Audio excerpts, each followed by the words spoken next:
Hello and welcome to my podcast. Do me a favor, subscribe to the John Keim Report wherever you get your podcasts. If you're watching on YouTube, hit that like button, hit that subscribe button. You can find us there as part of Ampire Media, AMPIRE. Always much appreciated when you tune in. The John Keim Report is presented by AAA. Don't forget, you can also read my work on ESPN.com. And for you Gold members, let's do that private Zoom at 7:30 p.m. Monday night. So look for the link on the site. But if you want to become a Gold member, go to the Ampire Media YouTube page. Go to on your laptop, see the word join, click on that, go from there. And again, as I've reminded you a couple of times, I will be doing some private chats, hopefully every game day, but on game days, several hours before the game. So getting to the stadium, giving you about 15 minutes of live update, would answer your questions. And that'll be for very specific club members. So anyways, go join that if you want to do that. So today, practice report. Let's get to it. First of all, big day yesterday for the Commanders, as you know, with the stadium vote. There is still one more vote on September 17th, but I would liken this to, first of all, Friday was the victory. It was a 9-3 vote. It's not going to change. But so if you want to use an analogy, my analogy would be the opposition to this is at their own 5 or 10 yard line, last play of the game, and they have to throw a Hail Mary from their own 5 yard line, 10 yard line. In other words, it's not going to happen, folks. This thing is done. The period on the sentence will occur on the 17th. That's when the team can finally say, okay, 100% certain going forward, but they're already starting to make plans moving forward because of Friday's vote. So anyway, just a little update there. I think you already knew that. Now let's get to the practice report. Number one, there was Brandon Coleman, left guard, left with, I don't know what it was, looked like his leg was bothering him and he had to leave the field. I don't know much about it other than he kind of hobbled off and had to leave the field. We'll get an update on any injuries on Monday from Dan Quinn. That's when they go to, well, here's why. They go to New England on Tuesday, so we'll find out who's actually going to New England and who will play in that game, or at least be available for the game, the preseason game later in the week. They have the joint practice with the Patriots on Wednesday, so that's when we'll get an update. I don't know. I'm telling you this on Coleman. I don't know what it is. I have no clue. I'm not going to speculate. I just know that he hobbled off, and there you go. And then Deebo Samuel, late in practice, appeared, jammed his finger catching a pass or trying to catch a pass from Jane Daniels, and just off his hand. He left the field. He was in definite pain, but then you saw him afterwards, and you can see that he's favoring his right hand, and just, that's painful. But he's okay. It was nothing serious. He's fine. Terry McLaurin, here again, as you can see, there I'm again rolling video of him coming down to the field again, about half hour, 20 minutes or so after practice, gets down to the field, greets a few people, and then goes over and heads over to the fans and signs autographs. He did so again for 45 minutes today. The interesting thing about today is who he greeted. On his way down, greets some teammates, some coaches, and then sees it was Jaden Daniels' mom walking with owner Josh Harris. And so he stops, gives Daniels' mom a quick hug, gives Josh Harris a hug, and then makes his way over to his wife and then to team president Mark Klaus, shakes his hand. So clearly, when you're around McLaurin, the one thing you don't sense is animosity. Now, I don't mean to say that he's not feeling a certain way. It's just that for a guy who's requested a trade, it certainly looks like a place that he likes to be. So that's why this team, they weren't surprised at this. This is the next step in the negotiation period, right? Is the trade request. We're not going to honor it. They want to keep him here, so, and I would still maintain, I think it'd be very difficult for another team to make an offer that would, one, tempt them, and then two, so they'd probably have to give up a lot, and then two, you'd have to sign him to a deal more than $30 million. That's an awful lot to ask for any team, for whatever anybody thinks. Again, the age thing is an issue for teams, and I think that's the reality of the situation. So people can like it or not. It's just the reality. Dan Quinn, I asked him about the McLaurin trade request, and really, one thing, he actually answered my second question within the first question, but he said it's not a distraction. And I would believe that it won't be, because I think the way this team has handled situations the last year, they're very myopic. They're very focused on what they need to do. At some point, their focus, not even now, their focus, a lot of guys focuses on making the roster, other guys on winning a job, other guys on, hey, you want to win a Super Bowl. Like they're not focused on Terry McLaurin's contract. They like him here for sure. But once the season begins, they want to win games. Like they don't want to hear about McLaurin's contract. And that would go, I would say for McLaurin, the smartest thing he could do is at the beginning of the season, say, I'll talk whenever he gets back on the field, I'll talk about it today and then shut it down. Because if you keep it going, I don't think it's going to play well because guys in the locker room want to win. They want to play to win, not hear about anybody's contract, right? Because it's just this team had a great bond last season. They want to keep that going. And I think if there's too much focus by someone that's on one topic or on something like that, I don't think it's going to play well unless the media can ask him. But you can say, hey, I've already said I'm not going to talk about it. And I will say, the people who are here every day, that if they know he's not going to talk about it, he's not going to get asked about it. So if somebody comes in outside here, they'll know like, hey, he's not talking about the contract. And then so it makes it difficult to do. So which would be a smart ploy by him if something doesn't get done before the season. Like if he has to play out this season, that's what I'm talking about. Not if you sign an extension, that's great. You can talk about all you want. I don't think he will, but I'm talking about if he doesn't sign an extension and has to play into the deal. As you can see, if you're watching the video, there's a lot of little flies around here. It was a really nice day today. You can see it was cooler. I have my little hoodie on, but it's also swampy out here because there's been a lot of rain. So a lot of bugs and they're driving me up a wall. So I'm going to fight through this, folks. Just, hang in there. Thoughts and prayers, right? Anyways, but McLaurin then signed autographs for 45 minutes. Again, exchanges with fans. He seems like he interacts with them very well. There was one little girl who was, I don't know, 18 months or so, 2 years, like she was crying and her mom, they've been there for a while waiting and mom holding her arms. She's crying. She gets to McLaurin and he starts talking to her, bends down to her, right to look in front of her or look in her eyes. And she stops crying. So, that's the effect that he's had on little kids. Stopped crying, signed her hat, went on. But anyway, there you go. Now that's the update. All right. One of the things that I always enjoy watching the O-line, D-line one-on-ones. We finally saw some today. However, only for a couple minutes. It wasn't that long. It's same with they did the 7-on-7 or, one-on-ones on the other side with the receivers and D-backs. And I stayed and watched the O-line, D-line because I like to watch it. But back in the day, or not even back in the day, a few years ago, you'd see a lot of those one-on-ones in for 10 minutes, like a full period. So you'd see multiple reps by multiple players and get a good sense for various things. Now it was not the same, right? It's just a handful of minutes. And there you go. There were a couple of things that stood out. I watched, Von Miller with a little dip and under, Andrew Wiley, watched Frankie Louvu get into Josh Conerly's pads and just pop them.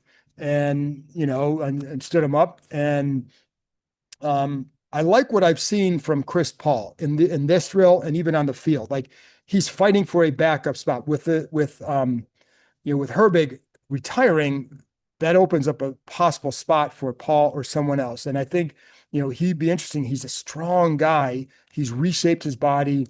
He can play square. The only thing I wonder about him is his movement. Can he pull? Can he get out in space and block? Because if they don't feel he's improved in that area, then it's going to be hard for him to contribute the way they need him. But in that phone booth area, he's done a nice job. And you see the base, you see it square, and you saw that during his one-on-ones and even during the full teamwork as well. Had one time against Jalen Holmes, there was a stunt. Actually, was stunt inside, handles it, and again against Johnny Newton as well. So he's done a nice job with that.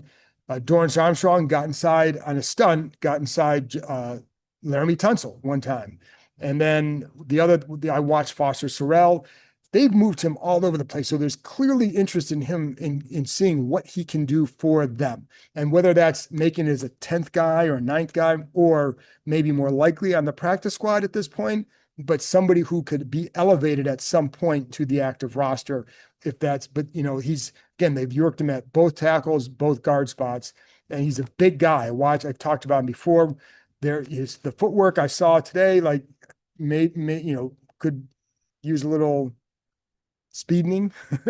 But I think he's got a shot just because, again, they really clearly are interested in all that he can do because they keep moving around. Keim, and I've talked a little bit about him, but the one thing that's continuing to jump out with him is clearly the speed. And he is not a big guy, but he looks more like a big safety who can run, and he definitely flashes, right? Sometimes it's against backups. That's okay. He needs to do that there too. Like, I'm not seeing a guy, he's flashed more than a guy to me than Dominique Hampton, especially from what we see. Now, what the coaches see, I don't know, right? Like what they're looking at when they're watching film, it could be a different situation. But when we're watching, Keim certainly jumps out. And the other thing here too, like for example, he blew up a handoff to Austin Eckler in the backfield today. Just gets past the line, just blows it up. Then coverage on a couple nice coverages on tight ends, and then including Ben Sinnott, some of the backup tight ends. And the only one he covered, Colson Yankoff, and I'll talk about him in a minute too. That's the one who got him, right? And Yankoff's probably a more athletic tight end than some of the other backups for sure. He's a guy who's played multiple positions in college. So he's a guy that I think is one to watch for a backup job for sure. But with Medrano, again, just like with Yankoff, one thing that you look at is where are they playing on special teams? Both of them are on some of those first team special teams units, especially like today, they're working on kick return.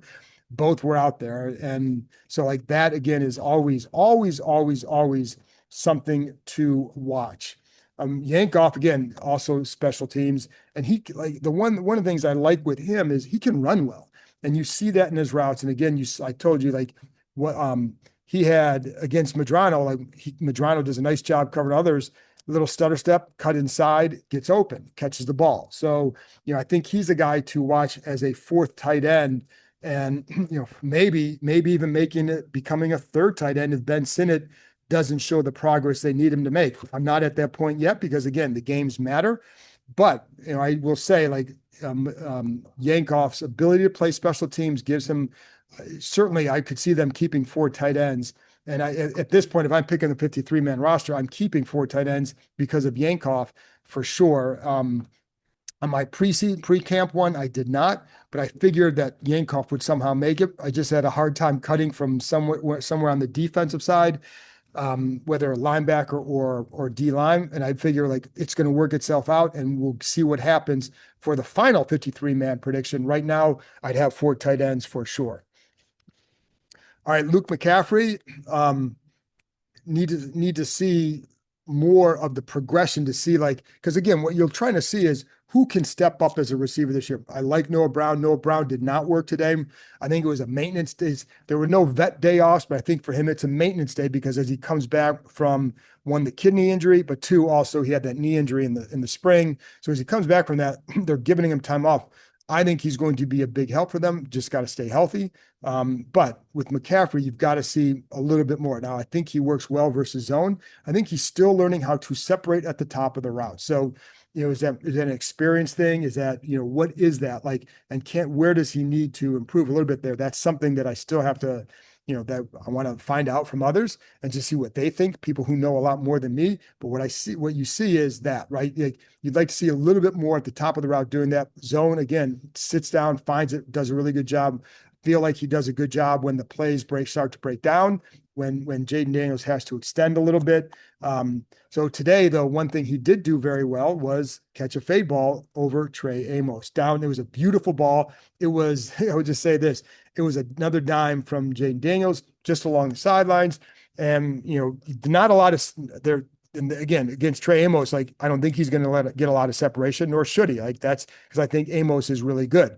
But the ball was right there, just right outside. It was outside the numbers, leads him to the sidelines, gets both feet and downs out at the 5. Again, Amos, not bad coverage, just a really good ball and a good job by McCaffrey with the catch. And one of his better plays in camp because of who it came against and what he was able to do. So anyway, all right.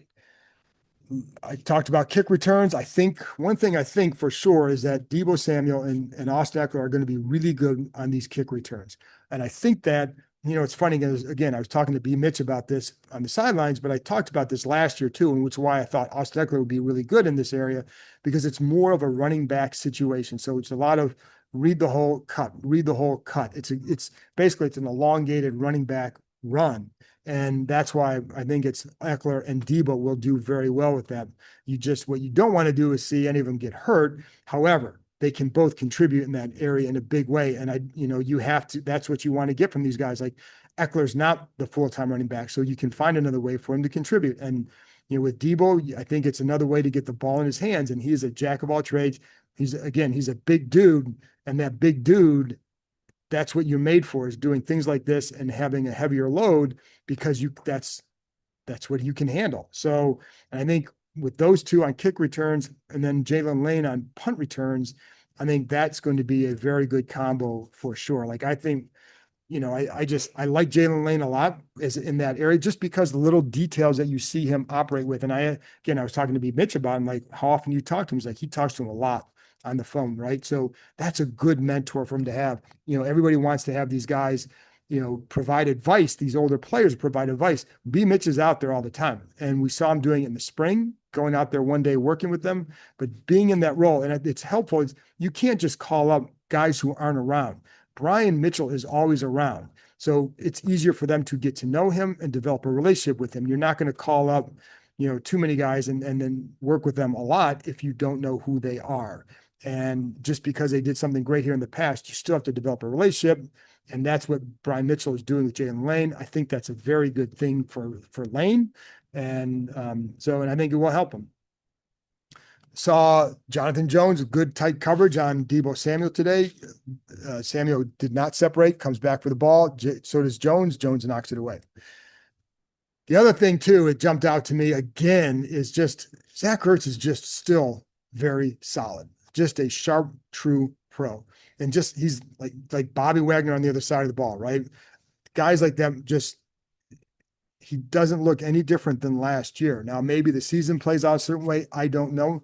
But when you watch him, still sharp, still effective, still a very good target for Jaden Daniels. And, whether it's zone on back-to-back plays today, sits down in the middle of the field for a zone, then wins on a man coverage the next play. Also had a touchdown against where he basically boxes out Will Harris, starts on the right side, gets to the middle, boom, touchdown, right? So that's what he does. But he presents a very good target for Jaden Daniels, a quarterback-friendly target. He puts so much work into it. And I'm running a clip here from earlier in training camp, but it's indicative of what he does. And he's not the only one. Like I watched Deebo Samuel today, like he's catching passes from Bobby Ingram. Some are high, some are low, some are here, some are there. Well, this is what Ertz does. He's always working on his footwork, always working with tight ends coach David Rye. And just to get the footwork down, and you watch him do stuff like that, and you're like, this is why a guy not only lasts to this point, but is effective. Just like when you watch Bobby Wagner, what you see with him is a guy who practices always the same way, will do special teams work. He will go, he's out there in tackling drills as if he's 24 years old, right? So that's why when you want to know why do guys last, like those are guys who you watch and say, well, that's how they last. They just consistently work at their craft. And it's, the guys who last, that's what they do. All right, Josh Conerly, still a little bit up and down, but again, I think it's to be expected. And one of the things Dan Quinn talked about, I mentioned the other day about how the way they used Brandon Coleman last year with Lucas, that's what they're doing. They have that luxury with Wiley and Conerly. Now with Coleman out today, because when after he left, Wiley went from right tackle to left guard, and then Conerly went in at right tackle with the ones. Later, Chris Paul got some run at that left guard spot. But with Conerly, one of the things I was watching and just working on those stunts, right? That's something they did in practice. Like the other day, had a couple of hiccups there, but they're working on that today in some of the early stuff, just the timing of it and how your body needs to be, et cetera. When I watched him today with it, even in the one-on-ones, I felt like there was a better base that he had. I think there again, you'll see some good plays, and then you'll see some, you got to be better, right? And that's it. It's not, he can't play. We're miles from that point. It's more like, okay, what are you seeing with the consistency? Because once you start seeing the consistency, then you say, now he's ready. So there's, one play, Cleveland Farrell gets around him. He bends a little bit too much at the waist. Farrell gets around him. Next play, very patient, handles him. Like, good job, right? You handle them better the next time, right? Later, sets a good edge against Von Miller. And then Von Miller gets him on the next play. Von Miller gets a lot of guys. So that's good for him because this is what he's going to face earlier if and when he gets on the field. So you want to have that experience in facing a lot of different pass rushers. And again, I talked about that the other day, that one of the things that he has to adjust to is a different pass rusher on a lot of plays. So you might get used to, like, this guy does this. Now you're facing that. And so you have to get used to another guy and what they might want to do. So, but that's good experience. All right, Marcus Mariota, just a few more items here, folks. Marcus Mariota back in full team drills today. Really nice fade ball to Michael Gallup, who beats Bobby Price on the play.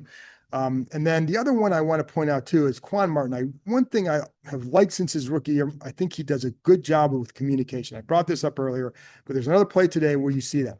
There was a motion. There was a back was on the right side, and Brian Robinson motions out to the left. Quan Martin then alerts the defense to whatever changes are happening. So he runs over to the left side, shouts behind him, shouts something, goes and taps, who is it? Dietrich Wise, who's at left end. Wise responds by tapping his hip. I got it. And then, then Quan blitzes on the play. Free blitz, free rusher. Daniels has to back up, throw a hurried throw, incomplete to Brian Robinson on the outside and the other side. But I just like, it's the communication. You see that consistently with this defense. And I bring it up again because that's when defenses can be really good, when you have that level of communication.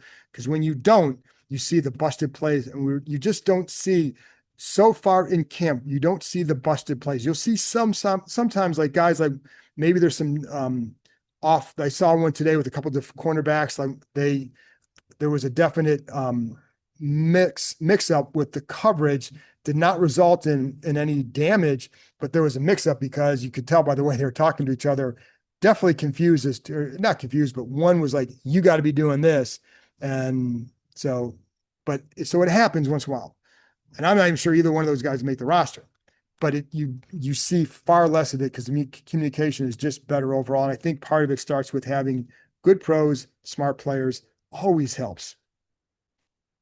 Team did a lot of situational work today, but that's what they do. And I think, every team does a lot of situational work, but I think this group, and I know Dan Quinn told me last year that he did more of it than he did with Atlanta, especially like the red zone stuff. Like, they do a lot of that. And I think that definitely helps. Watch Johnny Newton a little bit today because I want to see, he hasn't, it's hard to say somebody hasn't stood out because you're talking about O-line, D-line. Like, you're not always going to see that stand out, especially inside. So you've got to pay attention to him. So I did watch him a little bit today against Allegretti. One time, nice drive back. A couple other times, like, just a stunt, okay. So I want to start watching him a little bit more to see what is he doing, because I know that he worked a lot on getting stronger, the lower body, especially in the offseason. Where is he at with things? And then next week, we finally get to see him in some games. So, folks, that's it. I've come to the end. I appreciate you tuning in. As always, I will be back they do not practice on Sunday, or at least nothing's open to the media. They'll be back out there Monday, nothing on Tuesday. They're headed to New England, as am I. They have the joint practice on Wednesday. You Gold members, 7:30 Monday night. I'll talk to you then, and I will talk to you next time. Thank you.